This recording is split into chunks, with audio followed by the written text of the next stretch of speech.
The date was October 4th, the year was 2011. A younger version of myself pulled up to the local GameStop, excited to pick up his pre-order of a game called Dark Souls. Unfortunately, those incompetent fucks did not have his pre-order, which gave you a free upgrade to the limited edition. However, they still had a regular copy of the game, and I took it. What unfolded shortly thereafter was a world of exploration, mystery, and ass-pounding. Around the same time, a bunch of videos were coming out going like, hey, this is how you can become OP early in Dark Souls. And they all said a bunch of different things. I really don't remember any of them. But I do know what I do early if I'm trying to become OP in Dark Souls. My name is Fist Truck, and today I'm going to show you how you can Dark Souls in Elden Ring. But before we do that, you know how you can become OP really quickly? By hitting that subscribe button. Thank you. Step 1, make a character, pick the prophet. Why? Because Yoga Flame. Yoga Flame in this case means combustion, and combustion is OP as fuck, especially early game. If you're feeling particularly nostalgic, much like I am, make sure that your character looks like your original Dark Souls character. My guy used to be the Jubilant Katarina, a lovely, smiling chocolate man, and I tried to emulate him to the best of my ability in this game. It turns out that the best of my ability is most people's worst. Also, and this one's incredibly important, pick the stone sword keys because we're about to torture ourselves. Also, I almost forgot to say this, and I was about to scream because of it. My character's name is Murder Ham. Yeah, this is my first guy's name too.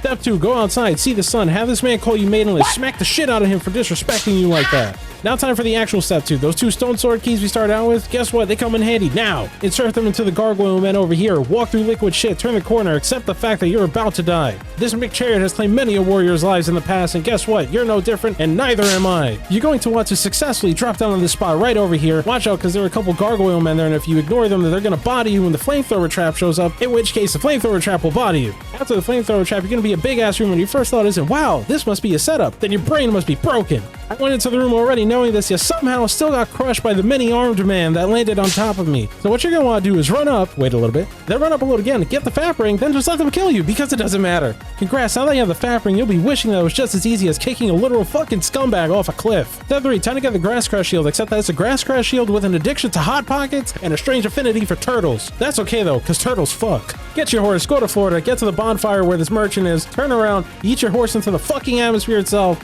land in this tower, grab the grass crash shield. Yes, it is that simple. Step 4, time to get a big-ass sword. Not just any big-ass sword, the big-ass sword. The Zweihander. Or maybe I should be culturally appropriate and say Zweihander. I don't know. I'm Puerto Rican, not German. Beats me. Nonetheless, go all the way to the forgotten parts of Florida, the western part. There's an isolated merchant shack all the way at the end. The guy sells a sword for 3,500 Eldens. I hope you have 3,500 Eldens. In order to use a sword, you're going to have to upgrade your stats just a little bit. You're going to need 11 dex and at least 13 strength so that you can two-hand it. Step 5, you remember in Dark Souls where you only had 2 ring slots for the whole game? Well, they at least had the courtesy of giving you those 2 ring slots at the beginning of the game as well. In this game, we only start with 1, so we need to get a second one. You know what that means? We gotta fight Margaret. This is the point where I realized what was OP in early game Dark Souls is definitely not OP in early game Elden Ring because I had to work for this one. Unsurprisingly, the fire does really well, so that's going to be your carry. Just lean on that and you'll fuck them up pretty quickly. Step 6, we got a second ring slot. Something has to go in there. It's got to be Havel's ring. In Dark Souls, where it was as simple as just going to a basement and then backstabbing the ever-living shit out of a chunky boy, in this game, we got to kill Godric, which means we got to do this whole goddamn castle. I don't have much advice for this aside from get good or go do other stuff then come here. Nonetheless, before you go fight Godric, go into this room over here, talk to Nefeli, exhaust all of her dialogue, then you can go kill Godric. Surprisingly, the fire was also a carry in here, which is kind of funny considering that he has an arm that shoots fire out of it and is also made out of a whole ass dragon, so there's that. Anywho, after you kill him, go back to the round table, make sure you exhaust all of Gideon's dialogue, then go to this one spot. Nefeli should be there. Speak to her, exhaust all her dialogue, she'll give you Havel's ring. Congratulations, now that you've attained this final piece, you have successfully assembled the unholy pentagram of Dark Souls early game. Closing thoughts.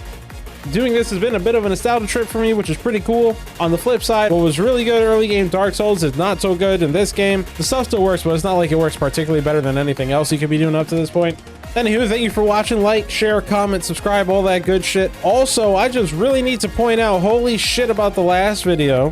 Thank you to everyone who watched that, subscribed, commented, whatever the fuck, liked, didn't like it, I don't care. I appreciate all of you. And thank you again. Hopefully you can keep this fucking ball rolling. Hell yeah.